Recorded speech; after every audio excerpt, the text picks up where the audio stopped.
सुन लो खुदा के वास्ते अपने खुदा की ये अर्ज है हुजूर बड़े बेनवा की अर्ज सुन लो खुदा के वास्ते अपने।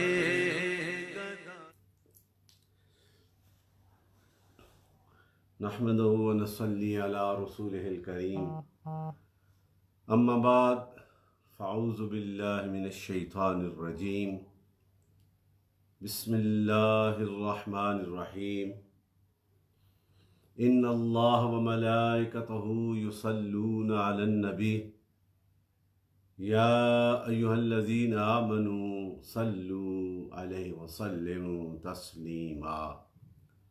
अस्सलातु वस्सलामु अलैका या सय्यदी या रसूल अल्लाह व अला आलिका व अस्हाबिका या सय्यदी या हबीब अल्लाह। ब्रादरान इस्लाम, ब्रादरान तरीक़त, मुहिब्बान इस्लाम, यारान तरीक़त, शमा और रसालत के परवानों, अस्सलामु अलैकुम वरहमतुल्लाहि वबरकातुहू। मेरा ये सलाम पाकिस्तान से लेकर फिजी से लेकर Australia, New Zealand, middle east, Europe, America, Canada में बसने वाले जितने भी यारान तरीक़त हैं उन सबको मेरी तरफ से अस्सलामु अलैकुम वरहमतुल्लाहि वबरकातुहू। आज एक हफ्ते के बाद आपके सामने मैं हाज़िर हूँ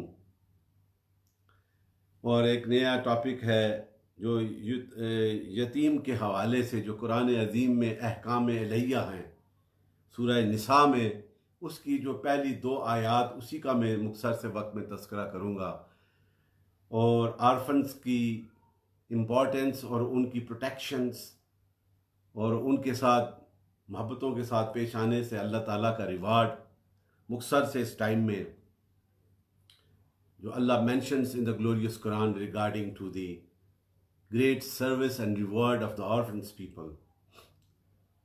तो उससे पहले मैं अपने जितने भी यारान तरीक़त उनसे ये इल्तिजा करता हूँ कि अल्लाह ताला हमें ये जो तौफ़ीक अता फरमाई है और ये जो ज़िंदगी मुख्तसर सी हमें मेरे रब ने नेमत के तौर पे हमें अता की और इस जिस्म में अक़ल को, शऊर को, इदराक को, इंटेलेक्चुअल पावर्स को उसने इंटैक्ट रखा ताकि हम अपने गिरदो नवा की अच्छाई को और बुराई को पहचान सकें, अपने गिरदो नवा में छोटों पे शफ़क़त कर सकें, बड़ों की इज़्ज़त कर सकें, अपने मुआशरे को पाक और साफ़ कर सकें, अपने मुआशरे के हर बसने वाले को ज़िंदा रहने का हक दे सकें, एक दूसरे की बातों को सुनने की बर्दाश्त की कुव्वत जो है रब ने जो दी है वो उस पर अमल कर सके।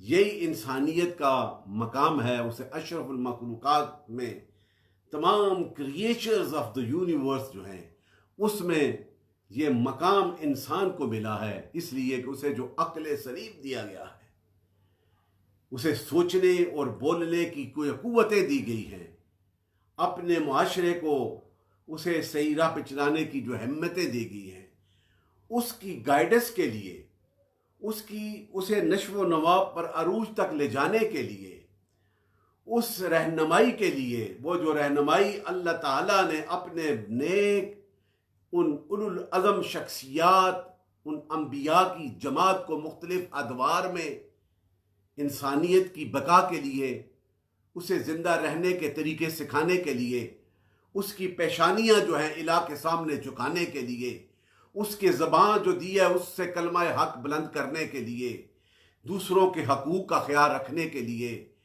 अपने गिरदो नवा में बसने वालों जो यतीम हैं, गुरबा हैं, मसाकीन हैं, उनका ख्याल रखने के लिए ये खूबसूरत पैगाम अंबिया को देते रहे।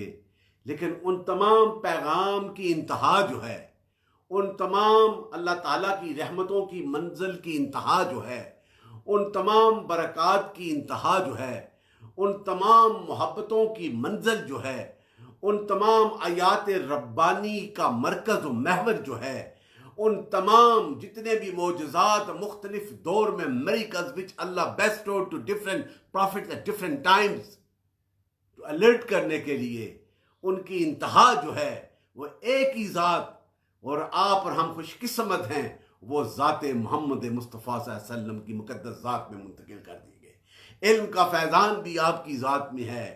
अल्लाह ताला की आयात जो है कुरान अज़ीम, the last divine book, the last testament for the betterment, for the prosperity, for the sovereignty, for the success of the humanity, वो अल्लाह ताला ने मेरे और आपके नबी के सीने अतर में उतार दिया।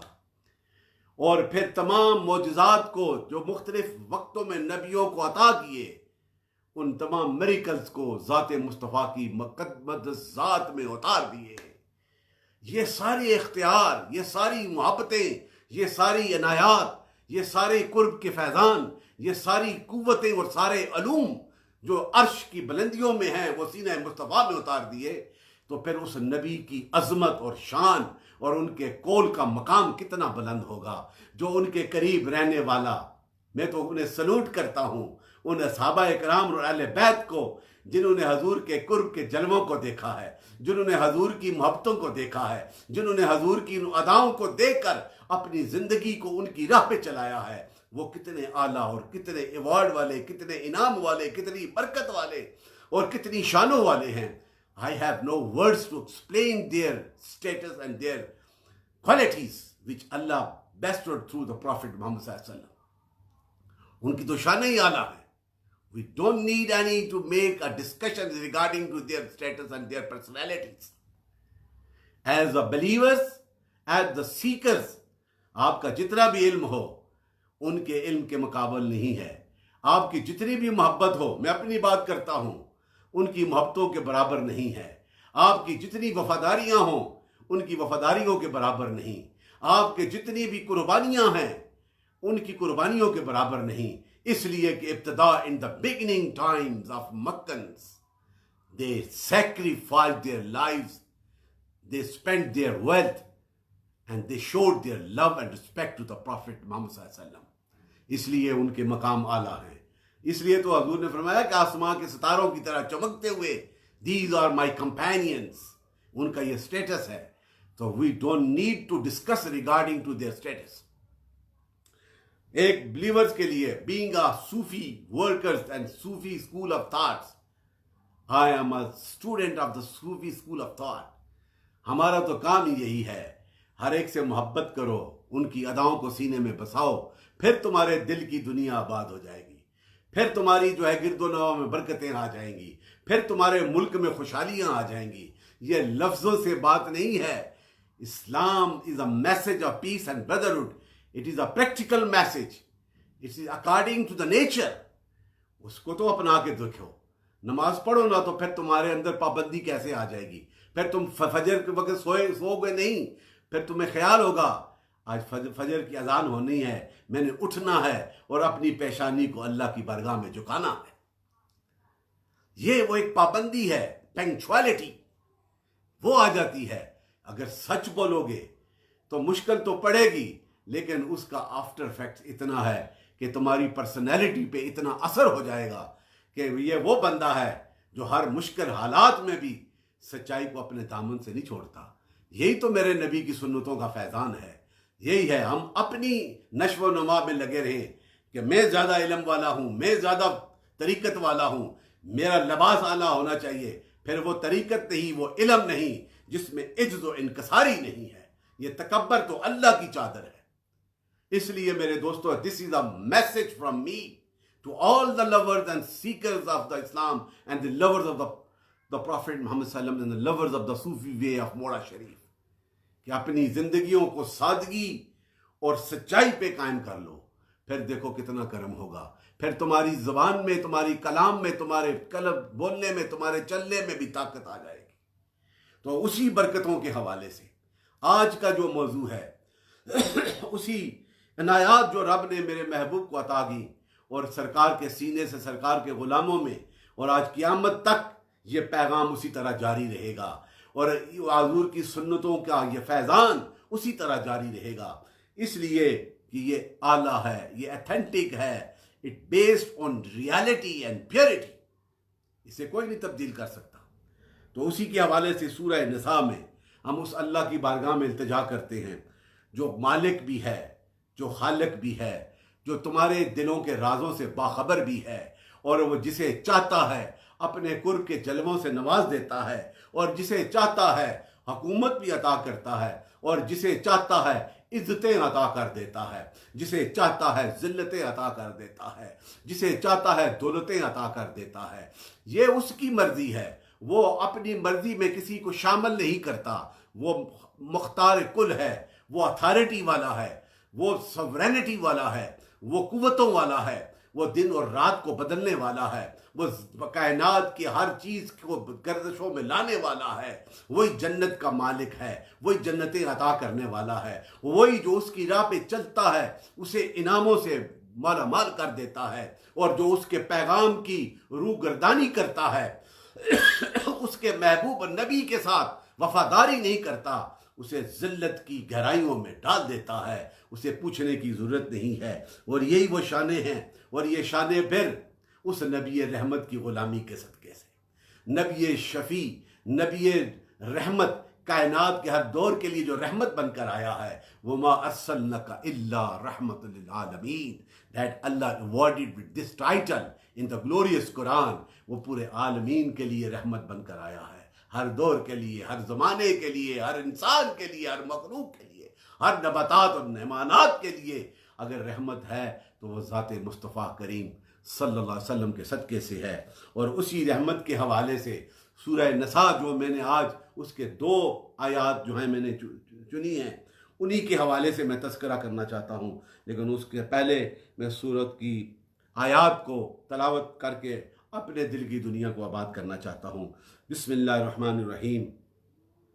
या अय्युहन्नासुत्तकू रब्बकुमुल्लज़ी खलक़कुम मिन नफ्सिन वाहिदतिन व खलक़ मिनहा ज़ौजहा व बस्सा मिनहुमा रिजालन कसीरन व निसा वत्तकुल्लाहल्लज़ी तसाअलून बिही वल इन्नल्लाह काना अलैकुम रक़ीबा। ये शान अता की है आयात, और आगे जिसका जो मेरा मौजू है वआतुल यतामा अमवालहुम वला ततबद्दलुल खबीसा बित्तय्यब वला तक़ूलू अमवालहुम इला अमवालिकुम इन्नहु काना हुबन कबीरा। सदक़ल्लाहुल अज़ीम। जो अल्लाह क्या फरमा रहा है इस कुरान अज़ीम में, और उसकी शानों के हवाले से ये तस्करे मेरे रब फरमाता है, उसी के हवाले से मैं थोड़ा सा ये चेंज कर लूँ, इसे मोड पे लगा दूँ ताकि ये बार बार जो कॉल्स आती हैं उसकी प्रॉब्लम ना हो। अल्लाह ताला हम सब पे करम फरमाए, और जो मुझे कॉल करें उन पे भी करम फरमाए। लेकिन ये सबको पता है ये टाइम है मेरा लाइव का, तो इसलिए फिर वो कॉल भी आ जाती हैं, चलो जिस तरह उनकी मर्ज़ी। अब ये तर्जुमा है कि अल्लाह के नाम से शुरू जो नहायत मेहरबान है, the most affectionate and the most merciful, in the name who is Allah, the name who is the most merciful। ए लोगो या अय्युहन्नासुत्तकू रब्बकुमुल्लज़ी, ए लोगो अपने रब से डरो जिसने तुम्हें एक जान से पैदा किया। खलक़कुम मिन नफ्सिन वाहिदतिन व खलक़ मिनहा ज़ौजहा व बस्सा मिनहुमा रिजालन कसीरन व निसा, और उसी में से उसका जोड़ा बनाया। ये जो है ना, जो हम एम्ब्रियोलॉजी पढ़ते हैं मेडिकल का स्टूडेंट होके, आई नो मोटेसिस, और फिर वो जो होते हैं एग और स्पर्म, उसके बाद ये अल्लाह की कुदरत है। उसकी तख्लीक आदम की और आदम की बाईं पसली से हव्वा को पैदा किया, फिर उस जोड़े से फिर आगे मर्दों को, औरतों को पैदा किया। ये कुरान में है, उन दोनों में से मर्द और औरत फैला दिए। और अल्लाह से डरो जिसके नाम पर मांगते हो, और रिश्तेदारों का लिहाज रखो। तसाअलून बिही, यानी कि उनका ख्याल रखो, और हर वक्त तुम्हें देख रहा है अल्लाह, बेशक अल्लाह इन्नल्लाह कान अलैकुम रकीबा, हर वक्त तुम्हें अल्लाह हर वक्त तुम्हें देख रहा है। Just translate to in English, O mankind be pious to your रब, your sustainer, your Lord, who created you from a single person, and from it created its mate, and from them spread many men and women. And be pious to Allah, in whose name you appeal to each other, and be careful about your relations. Surely Allah watches you all the times. और आगे जो मेरा मौजू है, वआतुल यतामा अमवालहुम, it is very important to keep in mind, वला ततबद्दलुल खबीस बित्तय्यब, and give to the orphans their property. Allah mentioned कि और यतीमों को उनके माल को दो, और सुतरे के बदले यानी साफ माल के बदले गंदा ना डालो, जो यतीमों का माल है उसमें मिलावट ना करो, और उनके माल अपने मालों में मिलाकर ना खाओ। Allah mentions in this glorious Quran regarding to the orphans, and बेशक ये बड़ा गुनाह है। इन्नल्लाह कान अलैकुम रकीबा, ये बहुत बड़ा गुनाह है। And give to the orphans their property, and do not exchange the worthless things for the good ones of orphans, and do not eat their property, mixing it with your own property. Surely this is a great crime. अब ये बड़ी लंबी है, लेकिन सूरह निसा जो मदनी सूरा है और 140 इसकी आयात हैं और 24 रकू हैं, और इमाम बहकी के दलाइल के मुताबिक हज़रत अब्बास के इस कौल से नकल करके कहा कि ये सूरा मदीना तैयबा में नाज़िल हुई, और इसे इमाम इब्न कताता ने का भी कौल यही है, और इमाम बुखारी ने कताता के इस कौल कौल की रिवायत से ही ये मकूला बयान किया है, और ये मदीना शरीफ में नाज़िल हुई। और इस सूरा के हवाले से जो मैंने ये आयत पढ़ी उसका तर्जुमा जो है, ये जो तफसीर मजरी में सारी थोड़ी सी इंटरप्शन हो जाती है, यहाँ पे सिंगल्स की प्रॉब्लम भी है, और ये तफसीर मजरी में इसका तर्जुमा है और इसकी छोटी सी शार्ट सी तफसीर, और regarding to the orphans importance. ऐ लोगों, जो लोग इस नज़ूल आयत के वक्त मौजूद थे, उन्हें यह खिताब किया गया, या युन्नास, उस वक़्त सरकार ने इन तमाम लोगों को यह खिताब किया, या युन्नासुत्तकू रब्बकुमुल्लज़ी खलक़कुम, अपने रब से डरो, यानी उसके अजाब से डरो, और जिसने तुमको पैदा किया, यानी आगोश तख्लीक के ज़माने से, उस वक़्त से, मिन नफ्स वाहिदातिम, और एक शख्स यानी आदम से, और उसी से पैदा किया उसके जोड़े को, यानी हज़रत हव्वा को उसकी बाईं पसली से। और हज़रत अबू हुरैरा से रसूलुल्लाह ने फरमाया, औरतें आदम की पसली से पैदा की गई, ये हदीस भी है, सही हदीस। और उससे फिर आगे ये मखलूक सारी पूरी दुनिया में मर्दों को फिर औरतों को पैदा फरमाया, और फैला दिया बहुत से मर्दों और औरतों को, यानी जिनको खिताब किया गया उनके अलावा बहुत से मर्द, ये सारे फैलाए गए। ये कुरान में मेरा रब कहता है कि उस आदम की औलाद से और हव्वा से ये सारे, वबस्सा मिनहुमा रिजालन कसीरन व निसा, यानी कि औरतें बेशुमार और बेशुमार मर्दों को उसमें से पैदा किया गया, और तमाम लोगों को एक शख्स की नस्ल से पैदा किया। यह है कि आदम से और उसकी बीवी जो अल्लाह की कुदरत से उनकी बाईं पसली से हुई, उससे ये सारी मखलूक की तख्लीक की गई, और ये अल्लाह की कुदरत कामला पर दलालत है। वो जिसे चाहता है जिस अंदाज में चाहे कर ले। इब्राहिम की आग को गुलजार बना दे, मूसा को कुएं में डालकर जायात अता फरमा दे, और ये शाने हैं। और मेरे आका को महराज पे लेके जाके अपनी रहमतों के खजानों से उनके सीने को मालामाल कर दे। ये वो उसकी अपनी कुदरत और ताकत है। वत्तकुल्लाह, और अल्लाह से डरो, और इस डर के तरीके से बताया कि उस पर तमाम उसकी सफ़ात कामला जो हुक्म दिया उस पर अमल करो। और फिर अल्लज़ी तसाअलून बिही, और जिसके वास्ते तुम एक दूसरे से सवाल करते हो, ये तमहीद है। और आइंदा दिनों हुक्मों का एक रिश्ता दारियों के जोड़ने का हुक्म जो दिया गया, हकूकुल इबाद का अदा करने का, उनका भी ख्याल रखो, अल्लाह से डरो और रिश्तेदारियां जो करते हो उनका भी उसे तोड़ो ना। वल अरहाम, कि उन रिश्तेदारियों का कता करने से डरो। जो हुक्म दिया गया है, रिश्तेदार बनाए गए हैं, उन्हें ना छोड़ो। और उसी के हवाले से ये हदीस हज़रत अबू हुरैरा से भी है, और इस हदीस का मतलब यह है कि कहा कि फरमाया कि उस पर राज़ी नहीं है जो तुझे जोड़े रखे और उससे ताल्लुक़ को जोड़े रखो, और जो तुझे काट दे उसको काट दो।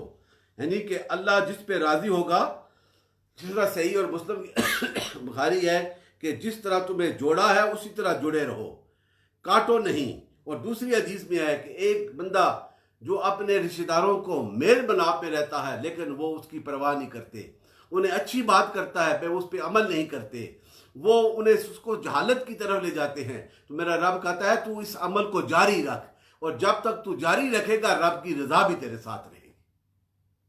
ये हुक्म है कि अपने आप को जोड़ के रखो, रिश्तेदारों से को काटो नहीं, अल्लाह ताला फरमाता है। और इसी तरह और फिर आगे जो हुक्म है, इन अल्लाह कान अलैकुम रकीबा, बेशक तुम्हारे इन तमाम आमाल से अल्लाह ताला बाखबर है और उस पर निगरान है। वो जानता है तुम किसके रिश्तों को तोड़ते हो, किसको जोड़ते हो, किसके साथ जुल्म करते हो, ये सारी खबर मेरे रब को है। अगर है तो फिर डरते रहो और फिर जोड़ते रहो जिस तरह उसका हुक्म है, उसकी रजा के मुताबिक ज़िंदगी को गुजारते रहो, फिर उसकी नेमतों, उसकी बरकतों, उसकी इनायात का फैज़ हासिल होता रहेगा।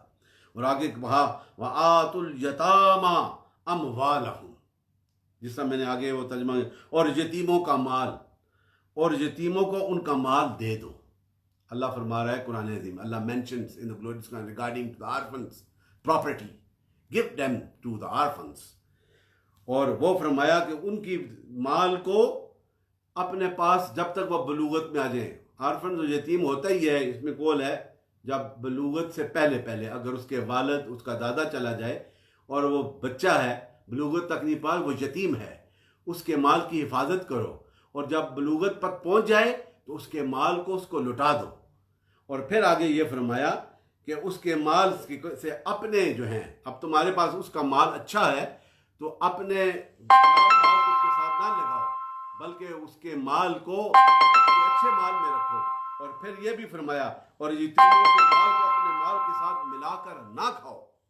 वला तकूलू अम्वालहुम इल्ला अम्वालिकुम, कि उनके यतीमों के माल को अपने माल के साथ मिलाकर ना खाओ। यानी ये बाज़ उलमा ने ये भी लिखा है, इसमें कतादा का भी कौल है, और यतीमों के माल से मिलाकर खाने से जो है तुम जो है वो उसकी रजा और उसकी बरक़ात को हासिल नहीं कर सकते। और यतीमों का माल खाना बला शुबा बड़ा गुनाह है। इन्नहु काना हुबन कबीरा, ये रब कह रहा है कि उनके माल को मिलाकर खाते हो, ये बहुत बड़ा गुनाह कबीरा है, बड़ा गुनाह है। और उनके माल के साथ अपने माल को मिलाकर रद्दी माल को फिर उनके अच्छे माल को अपने साथ ले लो, ये भी हड़प ना करो, बल्कि उनके माल का ख्याल रखो। और इब्न अब्बास ने भी यही मतलब बयान फरमाया, जो अबू हुरैरा की रिवायत है।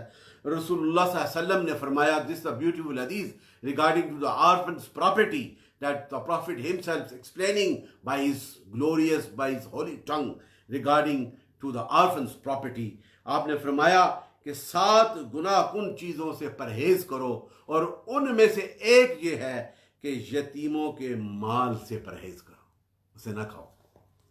और इसी पे आगे भी ये कम है, लेकिन मैं यहाँ तक इस तफसीर को, क्योंकि कुरैश की उनकी हिस्ट्री है, ट्रेडिशन थी, उनकी 10-10 शादियाँ भी करते थे उस अरब के, कितनी शादियाँ। और उसके बाद वो जो यतीमों का माल हड़प कर लेते थे, उनका अच्छा माल रख लेते थे, जब वो बड़े हो जाते फिर उन्हें वो माल वापस ना करते और उन पे जो है बड़ा जुल्म करते। उसके हवाले से ये आया करीमा ये नाजिल की गई और ये बता दिया गया कि उनके मालों पे तुम जो है कब्ज़ा ना करो और ना खाओ, ये सबसे बड़ा गुनाह है। ये तफसीर मज़री में था। इसी तरह ये तफसीर इफ्तिखारुल तफासीर में ये डॉक्टर साहब मसूद साहब मेरे बड़े अच्छे दोस्त हैं और बड़ी मोहब्बत वाले, उन्होंने भी इस पे ये तफसीर लिखी है और इस पे उन्होंने मुख्तसर सा ये बयान किया है। मैं उसे भी आपकी नज़र करना चाहता हूँ। डॉक्टर साहब मेरे क्लास फेलो भी थे और माशाल्लाह I am really proud of him. और उन्होंने इसमें ये लिखा है कि इस तफसीर में इस आयात के हवाले से उन्होंने हज़रत आदम अलैहिस्सलाम हज़रत हव्वा की औलाद में से हुक्म इलाही से इजाफा होता रहा और ये पूरी तकरीबन 7 अरब इंसानों की सूरत में ज़मीन पर फैले। ये उनकी तफसीर में है मर्द और औरतों का, और रहम, इरहाम और रहमान। और इरहाम और रहम का मतलब है औरत का रहम भी है, जिसे हम फिटस भी कहते हैं, यूट्रस के साथ वेजाइना जो होती है, और उसके साथ और इरहाम से मुराद ये भी है कि तुम डरते रहो और कता कलामी अपने रिश्तेदारों से कता ताल्लुक ना करो, बल्कि साथ जुड़े रहो। ये इल्हाम का इसका ये भी मानी है। और फिर यतीमों के हवाले से अरब के ये तरीक़ों था कि वो जो बच्चों का माल यतीमों का कोई चचा या बड़े भाई ले जाते थे और फिर वो गरीब इसी तरह रहते थे, और जो यतीमी की हालत में, कसम पुरसी की हालत में जब बड़े होते तो उनको वो माल ना देते। उसके हवाले से यह आया करीमा नाज़िल हुई कि उनके माल की हिफाजत करो और उनके अच्छे माल से अपने गंदे माल को ना मिलाओ, रद्दी माल को, और उनके माल की हिफाजत करके उनके माल के साथ अपना माल खाना मिला के ना खाओ, बल्कि जब वो बलूगत तक पहुँचे उनके माल को ये दे दे। ये है शान इस्लाम की, और ये अज़मत है कि अल्लाह ताला ने कुरान अज़ीम में 1400 साल पहले यतीमों के हवाले से ये माल और उनकी बरकतों के हवाले से ये बयान फरमाया। और एक हदीस ये बुखारी शरीफ की, ये भी मैं आपकी नज़र करना चाहता हूँ। इसमें भी यतीमों के हवाले से, जो आर्फन के हवाले से मेरा हजूर यतीमों की परवरिश करने की फजीलत, इस हदीस में हज़रत साद बिन साद से यह हदीस है, ये बुखारी शरीफ की हदीस रवायत। नबी करीम सल्लल्लाहु अलैहि वसल्लम ने फरमाया कि मैं और यतीम करने वाला, यतीम की कफालत करने वाला, जो नरिशमेंट करता है, जो यतीम का ख्याल करता है, उसकी परवरिश करता है, हजूर ने फरमाया कि मैं और यतीम की कफालत करने वाला इस तरह जन्नत में करीब होंगे जिस तरह के ये 2 उंगलियों के दरमियान, ये वाली, ये जब मैं इशारा कर, इनके दरमियान जो फर्क, मैं इतना करीब उनके साथ होऊंगा जो यतीम की कफालत करेगा और उनके माल की हिफाजत करेगा। ये बुखारी में मेरा रब का हबीब फरमा रहा है, और ये कितनी शान है। अल्लाह ताला हमें इस दीन को समझने, उस पर अमल करने की तौफीक अता फरमाए कि जो हर जिंदगी के पहलू पे इतना कामल और अकमल है, जो तुम्हें सुकून अता फरमाता है, तुम्हारी जिंदगियों में बहारें लेके आता है।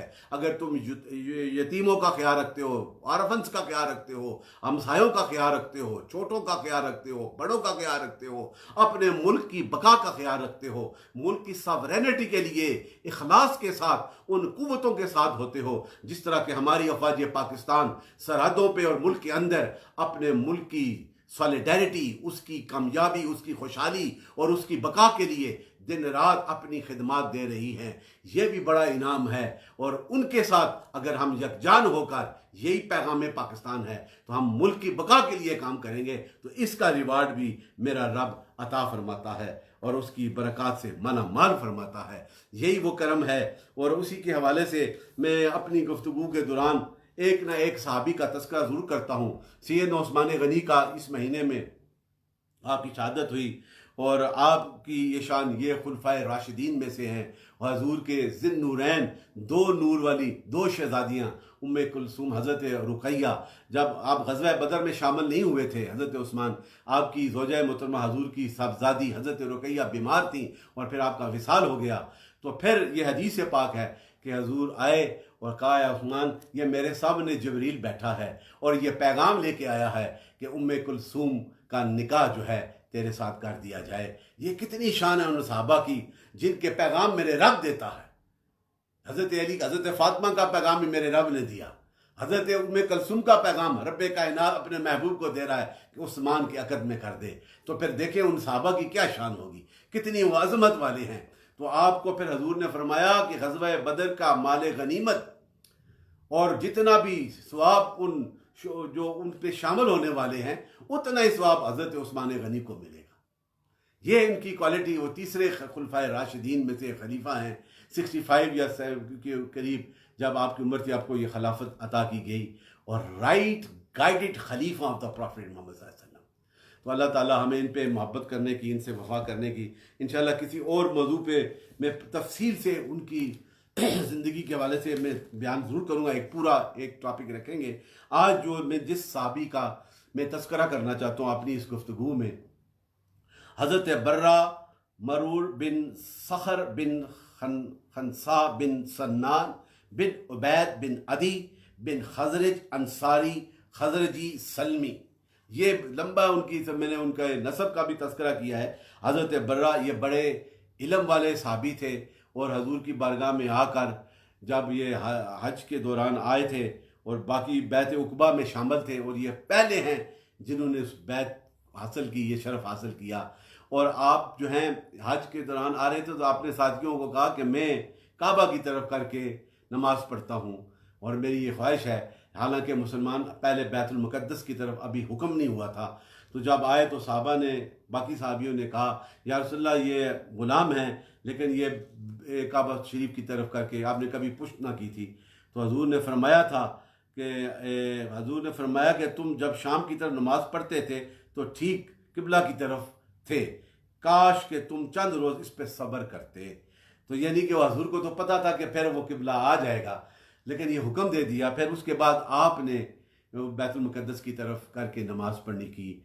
और फिर दूसरी जगह जाता है कि सारी ज़िंदगी जो है ये इसी तरह रहे और हजूर से अहद किया कि फरमाया, जब हजूर ने बैत दी तो कहा कि तुम जिन बातों से अपने बच्चों की हिफाजत करते हो इसी तरह मेरी हिफाजत भी करोगे और हर चीज़ पे मुझे मुकद्दम रखोगे। तो उन्होंने कहा कि हमें कसम है हम सच्चे नबी के ग़ुलाम बन गए और आपकी हमने बैत इख्तियार की है और आज हम ये अहद करते हैं, आपसे बैत करते हुए खुदा की कसम हम लोग बड़ी जमीयत इत्तफाक वाले हैं और ये बात हम में बाप दादा की तरफ से चली आ रही है। बर्रा रसूल खुदा से गुफ्तगू कर रहे थे और दरमियान में दूसरे एक साहबी उन्होंने भी बात की, पर उसके बाद उन्होंने कहा रसूल खुदा के दस्ते मुबारक पे बैत की और उसके बाद फिर लोगों ने, के बाद दूसरे लोगों ने बैत की और इसी तरह यह पहली बैत आपने की। और फिर सफ़र में हजूर की तशरीफ़ आवरी से एक माह बेशतर फिर आपकी आप वसाल हुआ और हजूर आका मदनी ताजदार आपकी कब्र मुबारक पर गए और आप में तकबीर कह के नमाज पढ़ी और इस नमाज में आपने 4 तकबीरें कही। और जब उनकी मौत का वक्त करीब हुआ तो उन्होंने वसीयत की कि कब्र में मुझे मेरे किबला रुख दफन किया जाए, चुनाचे ऐसा ही किया गया। ये ऐसे साहबी कि जिन्होंने आखिरी सांस तक हजूर से वफादारी की, हजूर की पैगाम को अपनाया और अपनी जानों, अपने मालों, अपने कुंबों, अपने ख़ानदानों, अपने कबीलों की परवाह ना की। ये शानें थी और उसी शानों के हवाले से इसलिए इनकी शानें आला हैं और यही वो बरक़ात हैं जो हजूर आका मदनी ताजदार के करम के सदक़े से आज भी जारी हैं। आज भी हजूर से वफा करो, आज भी ज़िक्र रसूल का एहतमाम करो, आज भी हजूर के उस पैगाम को अमली तौर पे अपना कर, कुरान को पढ़ कर, उसे समझ कर ज़िंदगी को अपनाओ। तो मैं दावे से कहता हूँ जिस तरह उन पे मेरे रब ने और हबीब ने करम फरमाया है, आज भी गुम्मत खजरा का मकी हम पे भी नजर करम फरमाएगा। ये उम्मत मुसलमा जो इस वक्त पूरी दुनिया में एक लम्हा फिक्रिया, हम परेशान हैं, हम दूसरों को अपना किबला बना के रखा हुआ है, हम कभी किसकी तरफ नजर कर लगाते हैं। ये मादियत की सोच है। अगर रूहानियत की सोच रखते हो तो गुम्बत खजरा को अपनी मंजिल बनाओ। जिस तरह कल वालों पे मेरे आका का करम था आज भी होगा, आज भी इनाम होगा। ये अगियार की जो साजिश है कि इनके दिलों से मोहब्बत रसूल को किस तरह निकाला जाए, लेकिन वही आशिक कोई ना कोई तो आता है हर दौर में, फिर हमारे दिलों को जिंदा करके हजूर की मोहब्बत के फैज़ से हमारे दिलों में उजागर और जांफशानी पैदा कर देता है, रोशनी और नूर पैदा कर देता है। फिर हम वही नारा मस्ताना लगाते हैं। उसी के हवाले से यह हदीस भी तिरमिज़ी की है, and that hadith narrates by the Syed Hazrat Umar रज़ियल्लाहु अन्हु says that whenever a person praise, that hadith shows the kind of respect and love to the Prophet sallallahu alaihi wasallam.